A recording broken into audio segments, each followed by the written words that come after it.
Before I start, we were served with a letter just for housekeeping purposes. We were served a letter that my learned friend has referred to from Smartmatic. It was addressed to the registrar of this court. So for parity of arms, we will wish to also make reference to that letter as we submit. First thing I must say this. IBC, in the report by the registrar, I'll start from page 17. You know the registrar says, forensically captured, compliance task, forensically captured image of the server holding form 34C, not provided. We move quickly to page 21. Virtual server image. All agents were interested in knowing the virtual server creation date. It was established that both the creation and modified date for the image was 31st August 2022, though the technical team at IBC could not locate the correct data store for the image. Very important. Page 22. The agent requested IBC to provide certified copies of penetration tests conducted before and during the election. ICT director and IBC advocate provided certified penetration tests conducted before the election.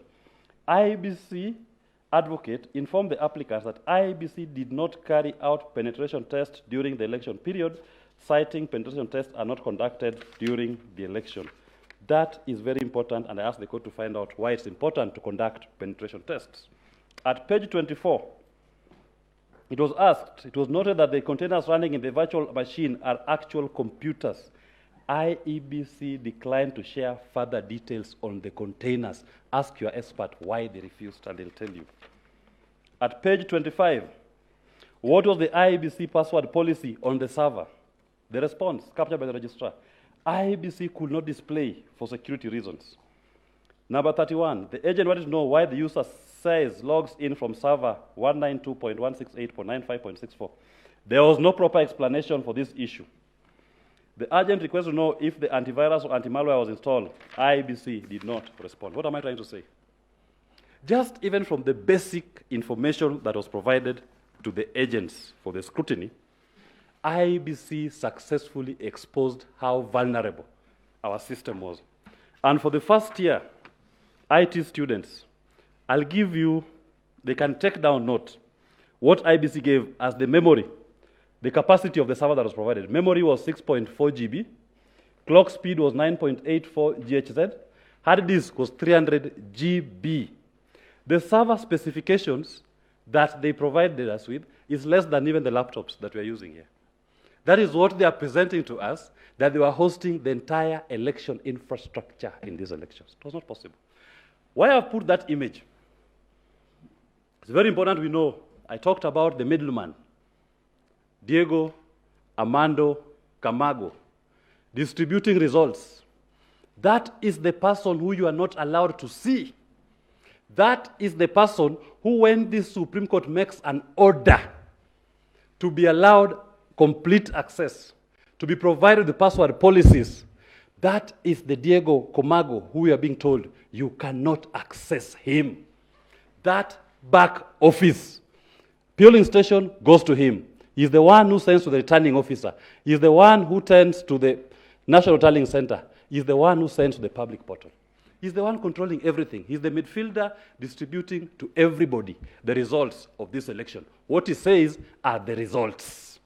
You can now remove the portal. You can remove it, please. Having said that, we must note that as the world evolves, technology in elections also evolves.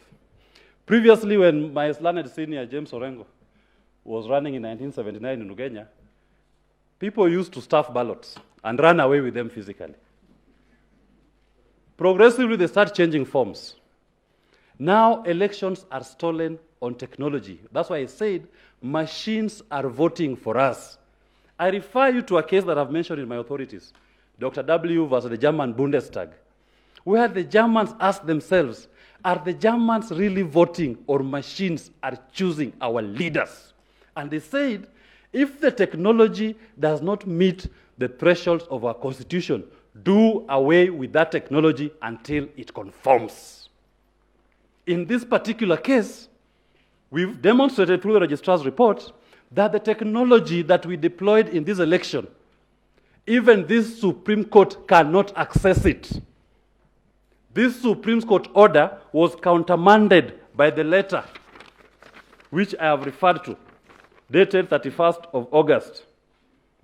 We would like to clarify that such images contain software owned and copyrighted by Smartmatic and is thus IP protected. Providing full access will infringe our intellectual property rights. This court can make orders even to our most highest national intelligence bureau. And those intelligence agencies have provided to our courts under cover or confidentiality their intelligence reports. Why can't Smartmatic do it? Why are they ignoring the court order? Why are they saying we'll not give you? Then they go to Venezuela or wherever they are and keep it to themselves. Are we going to ignore it? I pray that we do not. If it reaches a point that elections are not transparent even to the Supreme Court, and I draw inspiration to the provisions of our laws that provide once a petition is filed, the entire infrastructure of that election, ballot boxes, ballot papers, forms, are submitted to the courts. Ask yourselves, have you been given access or have you been handed over to as a court the entire election infrastructure for the presidential elections 2022? The answer is no. It is in the hands of the Smartmatics, and they've said they shall not give you. Do what you want. On to the scrutiny. And I thank you very much, my lords and my ladies, for allowing my application for Form 34A, Book 2 of 2 to be provided. This is the reason why we asked for that form. And I'll show you the mischief of what happened. In 2017, the basic ground upon which this court was able to expose the irregularities was through the fake forms. Fake forms were used in the elections. Remember, ballot is the currency, forms are the returns of that currency. What did Chebukati do in this election? He decided to print genuine forms in excess. He printed deliberately without a commission resolution genuine forms in excess in all the 46,000 polling stations. They were not needed. What did he end up doing when the party agents raised it? Mr. Chebukati proceeded to send them to all the 46,000 polling stations. All those 46,000 genuine forms, Book 2 of 2. So in your electoral universe, you are now parallel to the genuine forms from Book A. You also have another set of genuine forms, Book 2. What has the scrutiny disclosed to us?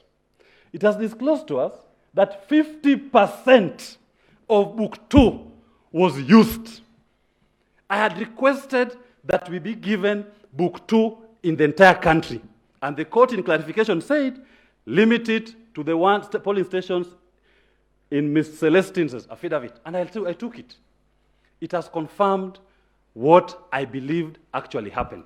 Mr. Chair, please point us to the report where that is captured. No, the reports, sorry. The numbers are found from page, the registrar has not given you the tabulation of percentages, but from page 175. You see, the submission you're making comes from the report. Yes. So we'd like to find from the report where that 50% appears. That's okay, the 50%, if you look at from page 175, sorry. It gets to 50% when you add them. You must do the addition. There are 27 polling stations. In the report? The word 50%? Yes. I can mention the polling stations. But it's not in the report, it's your calculation. My calculation, yes, it's my calculation. It's my calculation based on what the registrars found. Like if you find, for example, Kakamega High School, there was no form provided. For Book 2 was never provided. Bomet County, Gorgor School, polling station 2, not provided. Kasagik Primary School, polling station 1 of 1, forms not provided. St. Joseph Kapkerich Primary School, the form was used. Chesentum Primary School, form was used. Kamwai Primary School, form was used. So if you add up from the registrar's report, they come to 50% of those forms that went out. Now, to explain it in a layman's language, because this is very important that we understand, it's like saying, I have printed for every polling station 700 ballot papers. But 700. Then you send all of them to the polling stations. And you issue a gazette notice telling polling stations, when you receive the ballot papers, please return to me 700 untouched. Only use 700. What do the polling presiding officers do when they receive these ballot papers? They decide to liberally use them. So that when you go out to find out where the mischief is, the system is muddled. He has thrown at you so many ballot papers, you cannot know the genuine and the fake. Mr. Chebukati single-handedly directed book 34 of 2 to be printed. And book 2 of 2 having been printed, it went out to the stations. The gazette notice required it not to be used. It was used, and the registrar's reform has confirmed. How does it work? Let me use a real-life experience of a movie that I watched, because I have time. It's called The Italian Job. Once they conclude, when this gentleman steals and he comes with many lorries, and you can't tell which lorry has the actual cash, similar number plates, similar design, similar make. So it's meant to confuse you, don't know which is the actual truck that has the money. In simple terms, if I steal money on this table, I steal 1 million, I throw 200,000, all of you scramble for it, and I walk out with 800,000, leaving all of you scrambling for the 200,000. You'll never know the magnitude of what I have done. That is the magnitude of book 2 of 2 in our elections. The best example before I cede my time to the court. If you've watched The Wolf, it's called The Wolf of Wall Street. When the star player, at the point of blowing it all up, throws money at everybody because he has now made his ultimate loot. He throws money at everybody, and no one can tell what actually transpired. That is what happened with book 2 of 2 in our elections. That when you start questioning, when you start tracing, you will only be meeting genuine forms. In 2017, when we were questioning, we were meeting fake forms. He threw an extra 46,000 genuine forms into our elections in the hands of people who could not account for them. When we went to look, we were able to demonstrate that 50% of those forms have been used from a sample. From a sample, not denied, either not used or not accounted for, not returned. Are we going to give regime legitimacy after this indicting audit report? I asked this question in the morning. Part of the Supreme Court's function, you give what we call regime legitimacy. The Kenyan people moving in one accord. And nobody has spoke in this court about the margin of victory that is declared. Less than 200,000. After all these muddled figures, after all these illegalities, are we going to say that let us ignore them and give a regime legitimacy to one of the players? I urge you not to ignore your registrar's report. This is too damning. This has confirmed to you that at the end of this process, the only person who could answer the question where the ponk was going to land was Wafula Chebukati himself. It was not the instruments that were deployed for the conduct of the elections. I thank you very much for the opportunity to appear before you. Thank you for listening to me. And I thank Justice Swanjala today. He didn't respond when I did my monk. And I donate my time back to the court. Thank you. You also did not sweat, so we are okay.